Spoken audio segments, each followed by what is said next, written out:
So I didn't want to do a video about Soleimani's assassination until I felt like I might have something to contribute to the conversation. I think pretty much everything that I want to say has been said. My position on this is pretty much identical to Mike Enoch's. I mean, the propaganda about Soleimani has been disgusting. The things that they've accused him of based on no evidence is terrible. And the fact that they've glossed over the flagrantly illegal way that they've killed this man.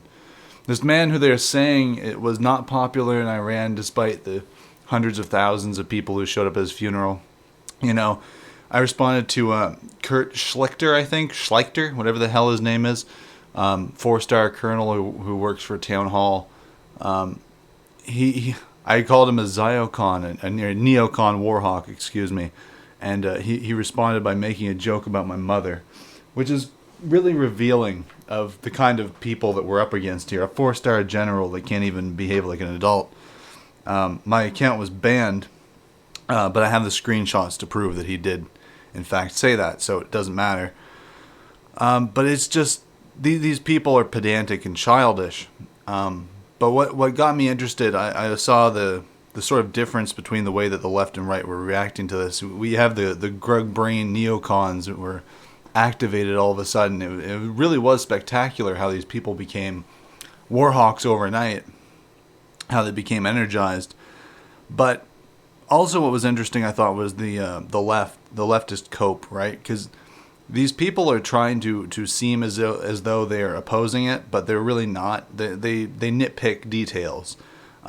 So Hassan Piker tweeted out that we should be against American imperialism because imperialism leads to these countries becoming more conservative, which confused me at first because that's not really true. All the countries that America has, you could say Christian colonization leads to conservatism, but the overthrow of the emperor in Japan, has that led to them becoming a more conservative society? No, of course not. The point of American imperialism is to export dildo culture. That's what they're trying to do, and that's why these countries that are fighting back become more conservative. It's not that the imperialism makes them liberal. It's that their reaction to the imperialism causes them to become more conservative. So they look at this, they understand that this is an attack on their culture and their ideals and their people, and so they double down on all of those things. That's what this conservative movement in Iran largely is. And that's why they are the way they are. It's because of American imperialism, but it's a reaction to it. It's a resistance to it. It's not because of American influence. You understand? But it got me thinking, how are these things really controlled? Because most of the right and the left, at least in the grug brain, normie sphere, appear to be on board with this in some capacity, even if the leftists are trying to nitpick it and talk about how it's just an attempt for Trump to stay in office. But there used to be these sort of, you could call them meta principles, I guess. Meta principles as opposed to like a meta narrative. You know what a meta narrative is, but freedom used to be a meme, right? Freedom America years ago. That was sort of memed, but that really was the pretense for the Iraq War, and to some degree the war in Afghanistan as well. This idea that we're going to go in there and liberate these countries, which of course was just a sham, and nobody on the left believed that. But when you think about it, they weren't supposed to. The freedom meta principle was meant for the right. That's what they believe. That's what they've held. And they still do to a large degree, even in the libertarian incarnations of it. When Charlie Kirk was asked, why are you platforming homosexuals and trannies, etc., his response was, well, I believe that marriage is between a man and a woman, but you can do whatever you want. Now, why does that work? Well, it doesn't work on groypers. It doesn't work on, intelligent people, but it works on a lot of people. Why does that work? It works because freedom is a principle that can trump all other principles. There's nothing, you can say whatever you want about what you believe, but if someone makes an appeal to freedom to a conservative, that will ultimately trump any other viewpoint, any other ideology that is being appealed to. And on the left, they have the same thing, really. But their principle is human rights. So they'll show you a picture of a dead Syrian kid, or they'll show you women and burqas that need to be liberated. And it's funny because these people will say, I'm against imperialism, I'm against imposing our culture on others and cultural relativism, etc.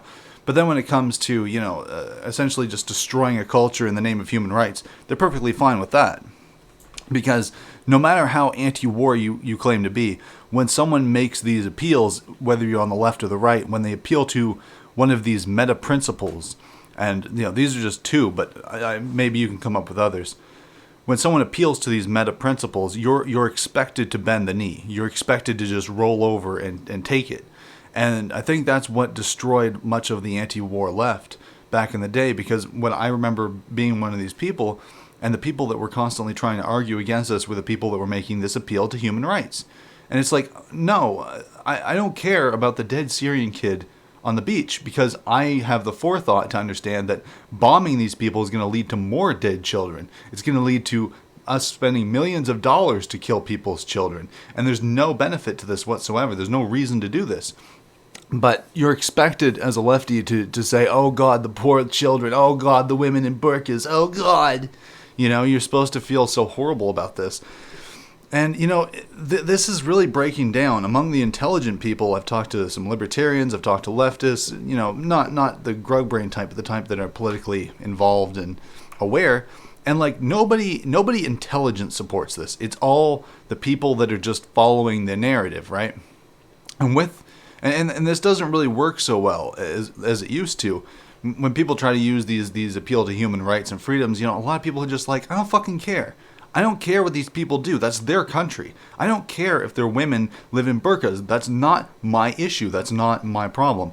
And that's sort of a nationalist thing. But also, it's like on the left, they can appeal it by saying, well, what about the human rights violations that are going to take place if we do invade them? If we do wage a war against Iran? If we're killing off their generals who are fending off these Sunni militias, what about the human rights abuses that will stem from that?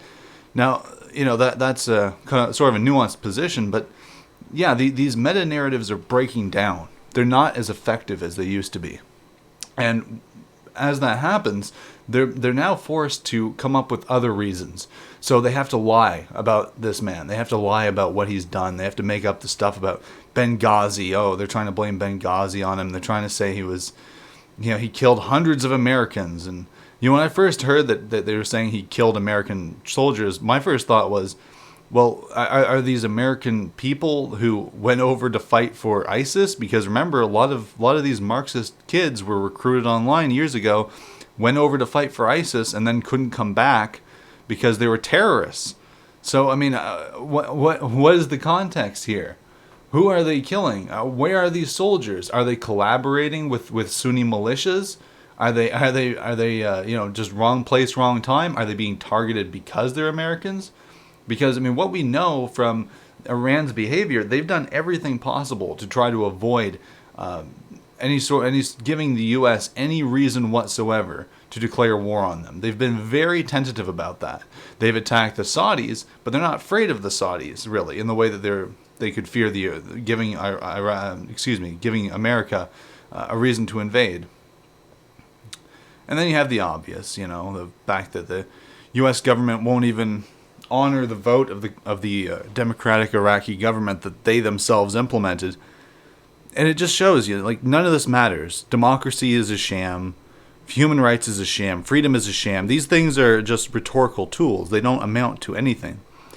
But these meta principles have to be broken down. Whenever you see someone trying to make this appeal to human rights or to freedom, to justify anything whatsoever, you should immediately disregard that excuse and look at the details of what it is.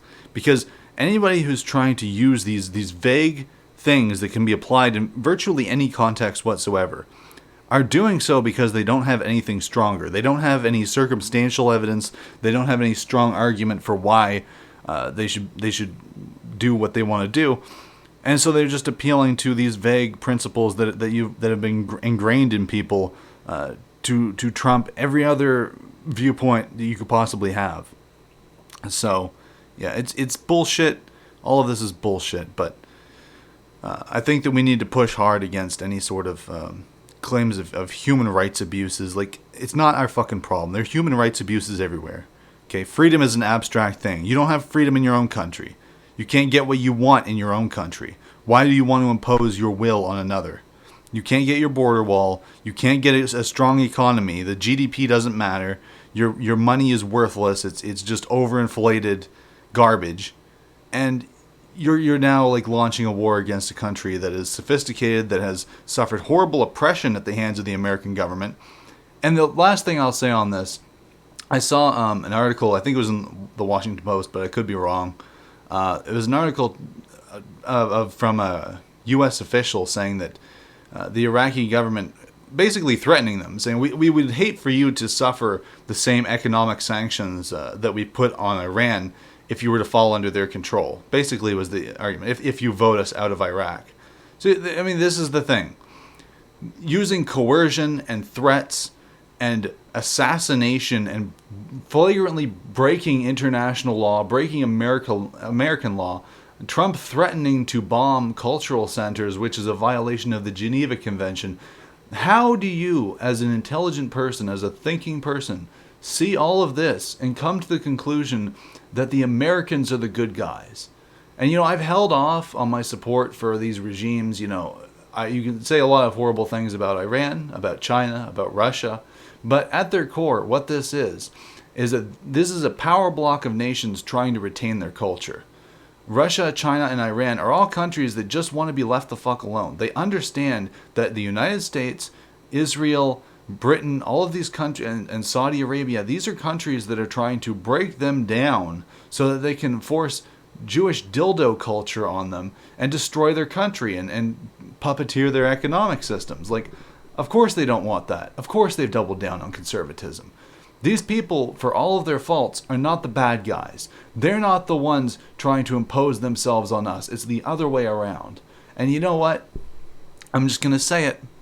Long live Palestine. I'm pro-Iran, I'm pro-Russia, and I'm pro-China. I don't give a shit what they do to their own people. I don't give a shit what happens in their countries. That's their problem. That's their issue. That's their concern. It's not mine. And you know what? The same people that are trying to destroy their countries are destroying mine. So I don't care. Their enemies are my enemies. And you know the old saying. So, yeah, I'm fully on board with this, and I think we should seek coalitions between, you know, left and right to sort of oppose this, because there are strong elements of anti-war rhetoric on the left. It's just largely concealed and sort of shouted down, but we can fight back against this, and I think that long term, this Iranian thing is going to be a rallying cry for anti-war sentiments, and I think that nationalists like us will, at the end of it, come on top.